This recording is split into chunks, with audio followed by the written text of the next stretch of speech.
Hello all welcome back to my channel photo vlog. ఇవాళ నా topic వచ్చేసి మన సోషల్ మీడియా గురించి టాపిక్ ఇవాళ మాట్లాడుతున్నాను. యాక్చువల్లీ ఇప్పుడు ప్రెజెంట్ జనరేషన్లో జరుగుతున్నది ఏంటంటే లైక్ తొందరగా అట్రాక్ట్ అయిపోతున్నారు మీరందరూ. అంటే లైక్ గర్ల్స్ అనేది తొందరగా అట్రాక్ట్ అవుతున్నారు. గర్ల్స్ అనే కాదు, బాయ్స్ కూడా అట్రాక్ట్ అయిపోతున్నారు. సో నేను చెప్పేది ఏంటంటే అంత తొందరగా ఎవరిని నమ్మకండి. అప్డేట్స్ అన్ని చూస్తూనే ఉన్నాను. ఎంతో మంది అమ్మాయిలు ఎందుకు ఇలా మోసపోతున్నారు, ఎందుకు అవుతున్నాయి, అందరినీ సెర్చ్ చేస్తే ఎన్నో న్యూసెస్ వస్తున్నాయి. డైలీ డైలీ అప్డేట్స్ లో చూస్తుంటే ఎన్నో న్యూసెస్ వస్తున్నాయండి. లైక్ ఇవాళ social media through like Instagram లో నేను పరిచయం అయ్యాను అని చెప్పేసి ఇన్స్టాగ్రామ్ త్రూ అనేసి అమ్మాయిలు ఎందుకో తెలియదండి ఇన్స్టాగ్రామ్ త్రూ ఇంత అట్రాక్ట్ అయిపోతున్నారు. ఒక 1 ఇయర్ అవ్వట్లేదు, 6 మంత్స్ అవ్వట్లేదు, అంతా 6 మంత్స్ లోపే మ్యారేజ్ చేసుకుంటున్నారు, 1 ఇయర్ లోపే మ్యారేజ్ చేసుకుంటున్నారు. ఎందుకు ఇలా ఇన్‌స్టాగ్రామ్‌లో అంత ఈజీగా ఎందుకు నమ్మేస్తున్నారు పబ్లిక్‌ని? ఓకే. సోషల్ మీడియాలో మీరు లవ్ చేసారు. లవ్ చేయడం తప్పు అనట్లేదు. చేసుకోండి. లవ్ చేయండి. లవ్‌లో కూడా కొన్ని యాంగిల్స్ ఉంటాయి. మీరు అర్థం చేసుకొని, తను మిమ్మల్ని అర్థం చేసుకొని, మీ ఫ్యామిలీని ఒప్పించండి. మాక్సిమం మీ ఫ్యామిలీని ఒప్పించి, మీ ఫ్యామిలీ గురించి డిస్కస్ చేసి, వాళ్ళ ఫ్యామిలీని పిలిచి, మీ ఫ్యామిలీని పిలిచి మాట్లాడి, అలా మీరేదైనా ఎక్స్‌ప్రెస్ చేసుకోండి. బట్ ఇదేంటో ఇది అర్థం అవ్వట్లేదు. ఫ్యామిలీ ఒప్పుకోవట్లేదనో, ఆర్ ఎల్స్ మీరెక్కడికో ఎళ్లి మ్యారేజ్ చేసుకుంటారు. ఫస్ట్ తప్పు చేస్తున్నారు. మీరు చేసేదే తప్పు ఫస్ట్. తర్వాత మీరే రిగ్రెట్ ఫీల్ అవుతున్నారు. ఆ తప్పు చేసే ముందు ఒకసారి స్టెప్ ఆలోచించండి కదా! ఆ పర్సన్ జెన్యూనా? కాదా? తను మీకు లాయల్‌గా ఉన్నాడా? లేదా? తనకి ఇంకెవరైనా ఉన్నారా? ఆర్ ఎల్స్ మీరు అర్థం చేసుకోండి గదా! ఎందుకు లైక్ సోషల్ మీడియాని అంతగనం ఎందుకు నమ్ముతున్నారు మీరు? Social media is not correct అండి. అందరూ చాలా ఇప్పుడు ప్రెజెంట్ జనరేషన్‌లో ఇప్పుడున్న జనరేషన్‌లో ఎలా అంటే ప్రతి ఒక్క అబ్బాయి ఇలా లైక్ అబ్బాయి అయినా, అమ్మాయి అయినా, అమ్మాయి అంత మోసపోతుంది, అబ్బాయి అంతే మోసపోతున్నాడండి. ఇప్పుడు అమ్మాయి అంటుంది తన ప్రాబ్లమ్స్ వల్ల తను ఫేస్ చేసుకుంటూ వెళ్తూ ఉంటది. అందులో ఒక అబ్బాయి వచ్చేసి ఏదో సో అండ్ సో నేను ఇంత మంచిగా చూసుకుంటా, అంత మంచిగా చూసుకుంటా చాలా ఫేక్ ప్రామిసెస్ చేస్తారండి. ఈ ఫేక్ ప్రామిసెస్‌ని నమ్మకండి ప్లీజ్. ఇలాంటివి అబద్ధాలు చాలా ఉంటాయి. ప్లీజ్ మీ కాళ్ళ మీద మీరు నిలబడండి. First step on your legs. ఒక్కసారి మీరు మీ కాళ్ళ మీద నిలబడి చూడండి. అన్నీ మీ వరకే వస్తుంటాయి. బట్ ఇలా అని మీరు స ఇన్‌స్టాగ్రామ్‌లో అందరిని నమ్మేసి అందరూ ఓకే. ఓకే. ఫ్రెండ్లీగా మాట్లాడండి. మీరు ఫ్రెండ్స్‌గా ఉండండి. మీకెంత వరకు ఫ్రెండ్లీగా ఉండాలనిపిస్తుంటే మీరు ఫ్రెండ్లీగా ఉండండి. ఒక ఫ్రెండ్‌షిప్ జోన్ అనేది ఓకే. That's not problem. అది ఒక పెద్ద ప్రాబ్లమ్ కాదు. మీరు ఫ్రెండ్స్ చేసుకోండి. ఫ్రెండ్స్‌లలో ఫ్రెండ్ సర్కిల్ మెయింటైన్ చేయండి. ఇన్ కేస్ మీరు లవ్ చేయాలి అని అనుకుంటే అబ్బాయిని కొంచెం మీరు చూడండి. అబ్జర్వ్ చేయండి. మీరంటూ అంటే మీకు ఎంత ఇన్ఫర్మేషన్ రావాలో అంత వరకు గ్యాదర్ చేసుకోండి. తనేంటి? తన ఫ్యామిలీ ఏంటి? తన కెరియర్ ఏంటి? తను నెక్స్ట్ ఏం స్టెప్ తీసుకుంటున్నారు? మీకంటూ ఏం చేస్తాడు? అని ఈ ప్రాసెస్ తెలుసుకోండి ఫస్ట్. ఇదంతా తెలుసుకున్నాక ఇన్ కేస్ మీరు ఓకే. అంతా మీకు అర్థమైపోయింది. ఆ అబ్బాయి మంచోడు. తన గురించి అన్నీ తెలుసు అని తెలిస్తే అప్పుడు మీ ఫ్యామిలీకి చెప్పి, మీ ఫ్యామిలీతో ఫర్దర్‌గా ప్రాసెస్ చేసినంక మ్యారేజ్ ప్రపోజల్ పెట్టండి. డైరెక్ట్ మీరు మ్యారేజ్ చేసుకొని మోసపోకండి please. And one more thing అండి. ఇప్పుడు ఇంపార్టెంట్ థింగ్ ఏంటంటే మీరు ప్రేమించి మీకు ఒక 3 ఇయర్స్ లవ్ అయినా, 5 ఇయర్స్ లవ్ అయినా ఎంత సిన్సియర్‌గా ప్రేమించినా తను మీకు లాయల్‌గా ఉన్నా ఒక్క సడెన్ సిట్యుయేషన్ వచ్చిందంటే, ఆ సిట్యుయేషన్‌లో మనిషి మారుతాడు. ఇదొక్కటి మైండ్‌లో పెట్టుకోండి.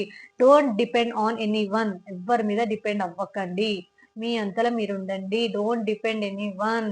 ఎందుకంటే మీరు డిపెండ్ అయ్యే కొద్దీ వాళ్ళు మిమ్మల్ని మోసం చేస్తూనే ఉంటారు. So, don't depend. మీకంటూ మీరొకటి బౌండరీ క్రియేట్ చేసుకోండి. ఇంతవరకే ఉండాలి. ఇదే మీ లైన్ అనేసి ఒక లైన్ పెట్టుకోండి. అండ్ ఫర్దర్‌గా ఇంకా మీకు చెప్పాలంటే ఇప్పుడు ఒక 3 ఇయర్స్ రిలేషన్‌షిప్ ఒక ఎగ్జాంపుల్ ఇస్తున్నా. 3 ఇయర్స్ రిలేషన్‌షిప్పే అనుకోండి. తను ఇంత లాయల్‌గా ఉన్నాడు. సడెన్ ఒక అమ్మాయితో ఒక మూవ్ ఆన్ అయ్యాడు. ఒక వీక్ మూవ్‌మెంట్ ఏదో అయింది అనేసి చెప్పేసాక తను ఏం చేయలేడు. సో, అలా మీరు మోసపోయినట్టే కదా! ఒక ఎగ్జాంపుల్ ఇస్తాను మీకు. ఇన్ కేస్ మీరు ఒక రిలేషన్‌షిప్‌లోనే ఉన్నారు. ఒక 3 years relationship or else 5 years relationship అనుకోండి. తను మీతో లాయల్‌గా ఉన్నాడు. తను మీకు జెన్యూనే అనిపించాడు. ఓకే. అన్నీ సెటిల్డ్‌గా ఉన్నాయి. ఓకే అని అనిపించింది. బట్ తను మోసం చేయడని నమ్మకం ఏంటి? చేస్తాడండి. అది మగ బుద్ధి. మగాళ్ళుంటారే అలా. అంటే నేను అందరు మగాళ్ళకి అంటలే. ఏదో 100%లో ఒక 10% బాగుండొచ్చు. ఆ బాగుండే వాళ్ళు మనకు దక్కుతారు అని మనం ఓవర్ ఎక్స్‌పెక్టేషన్స్ పెట్టుకోవద్దు. జస్ట్ ఎక్స్‌పెక్ట్ కూడా పెట్టుకోకండి. మనం ఎలా ఉండాలి, మన మీద మనం డిపెండ్ అయ్యి ఉందాము. ఇప్పుడు ప్రెజెంట్ నేను చెప్పేది మీకు ఒకటేనండి. ఇప్పుడు మీ కాళ్ళ మీద మీరు డిపెండ్ అయ్యి ఉన్నారంటే, రేపటి రోజు మీకే అన్నీ జరుగుతాయి. అంతేకాని మీరు వాళ్ళ మీద డిపెండ్ అయ్యి, నాకొక లవర్ కావాలి, నాకొక ఫ్యూచర్ కావాలి, నాకంటూ నేను ఒక బౌండరీ క్రియేట్ అరే మీకు అంతగా లవ్ చేయాలనుకుంటే మీ ఫ్యామిలీకి లవ్ చేయండి కదా! మీ ఫ్యామిలీని లవ్ చేయండి. మీ ఫ్రెండ్స్‌ని లవ్ చేయండి. ఇదొక సర్కిల్. వీళ్ళకన్నా ప్యూర్ లవ్ మీకెక్కడ దొరకదు. ఇది మాత్రం గుర్తుపెట్టుకోండి. మీ ఫ్యామిలీ ఇచ్చే లవ్ అండ్ మీ ఫ్రెండ్స్ ఇచ్చే లవ్ కంటే ప్యూర్ లవ్ ఏ బాయ్ ఫ్రెండ్ ఇవ్వడు. ఇది నేను రాసిస్తా. Because no one can love that much how much your family love. ఇదొక్కటి గుర్తుపెట్టుకోండి.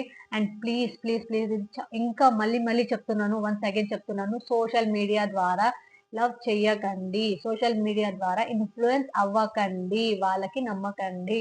ఇన్ కేస్ మీకు లవ్ చెయ్యాలి అనిపించినా ఫర్దర్‌గా అన్నీ చూసుకొని ఒకవేళ ఓకే. తిను నా లైఫ్ పార్ట్‌నర్ అని అనిపిస్తే ఫ్యామిలీతో ఇంట్రొడ్యూస్ చేయండి.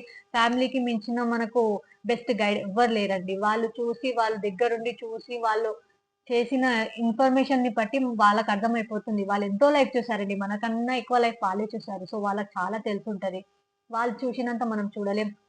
సో, ఒక్కసారి వాళ్ళకి చెప్పామంటే, వాళ్ళు ఫర్దర్‌గా మన ఫ్యూచర్ లైక్ మన డాటర్ ఎళ్తే అక్కడ ఎంతవరకు సేఫ్ ఉండొచ్చు, ఎంతవరకి తనకి ఏంటి అంతా పేరెంట్స్ చూసుకొనే మనకొక స్టెప్ ఇస్తారండి. ఎప్పుడు ఫ్యామిలీ మనకు మోసం చేయదు, ద్రోహం చేయదు. మన ఫ్యామిలీ మనకెప్పుడు సపోర్టివ్‌గా ఉంటుంది. అండ్ మన ఫ్యామిలీ ఎప్పుడైనా మనం ఫ్యూచర్‌లో ఎంత హ్యాపీగా ఉంటామో అనేది చూస్తది కానీ, మన హ్యాపీనెస్‌ని ఎండ్ చేయాలని ఎప్పుడు చూడదు. సో, మీరు లవ్ చేసారు. ఇప్పుడు మా ఫ్యామిలీ ఒప్పుకోదు. మనం ఎళ్లి చేసుకుందాము. ఇలాంటి తప్పులు చేయకండి. ఓకే. ఫ్యామిలీ ఒప్పుకోవట్లేదు. ఇవాళ ఒప్పుకోదు. రేపు ఒప్పుకోదు. ట్రూ లవ్ అంటేనే అదేనండి. మీరు ఎంతవరకు ప్రయత్నించాలో అంతవరకు ప్రయత్నించండి. వాళ్ళు ఒప్పుకుంటారు. ఇది నేను చెప్తున్నాను. ఒప్పుకునేలాగా చేసుకోండి. చేసి వాళ్ళ బ్లెస్సింగ్స్‌తో మీరు మ్యారేజ్ చేసుకున్నారంటే ఫర్ ద లైఫ్ మీరు సక్సెస్ అయినట్టే. So, please, please, please Instagram, social media ద్వారా ఎవరిని లవ్ చేయకండి. చేసి మోసపోకండి. ఇదే నా రిక్వెస్ట్. మీరు అర్థం చేసుకున్నారని అనుకుంటాను. ఇలాంటి మోర్ ఇన్ఫర్మేషన్ వీడియోస్ మీకు చూడాలనుకుంటే నా ఛానెల్‌ని సబ్స్క్రైబ్ చేసుకోండి. And don't forget to like, share and comment. అలానే బెల్ ఐకాన్‌ని ప్రెస్ చేసుకోండి. ఇలాంటి అప్డేట్స్ చాలా వస్తూనే ఉంటాయి. And stay tune to my channel. And please ఇంకోసారి చెప్తున్నా. Don't influence by social media apps.